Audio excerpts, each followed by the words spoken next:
How you doing, folks? My name is Dakota Wood. I'm from Claremore, a bit north of here, Rogers County. And you've heard a lot tonight. You'll hear more about all the problems we're facing. We got problems? Absolutely. When has this country ever not had problems? You know, my experience, though, has told me that Americans solve problems. And I fix problems. I've served my country, our country, for 30 years. After graduating from U.S. Naval Academy, 20 years as a U.S. Marine, retired as a Lieutenant Colonel in 2005. And believe me, I've seen the world. I think I'm the only guy that's been outside the state of Oklahoma. Sometimes I hear some of these speeches. I've worked at the national and at the international level. I've seen the great, the good that America can do in the world, and I'm deeply knowledgeable of what we've done over the last 200 years. I mean, does anybody really believe that the greatness of America is so small that somehow our country is going to fail before the rest of the world fails?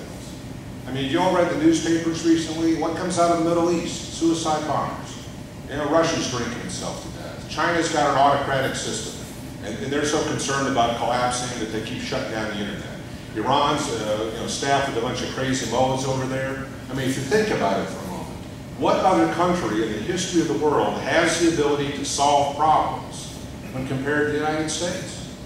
You know, this has been my life, where you come up against a big wall. You got to create a city out of the middle of nowhere. You got to move 10,000 troops halfway around the world. You have to keep fuel and food and ammunition and medical supplies going, regardless of what the enemy is doing. You don't give up. You don't lay down. You don't think that America is going to collapse in 18 months or something like that. I mean, what do we think about our country? If you guys didn't think something was possible, what the heck are you doing here in the room? You know, the thing is, we can make a difference, and I'm proof positive of that. Myself and two other guys in the span of 1 year, right after I retired from the Marine Corps, put together a global biosurveillance program. We took data from all over the world to provide biological protection or warning of any kind of bio threat, covering 300 million people. 1 or 2 or 3 people can make a difference.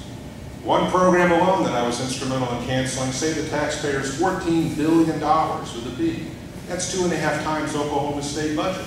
Because there's a program that had been in development for 20 years, was no longer viable, was going to get people killed. It was just an absolute waste of taxpayer money.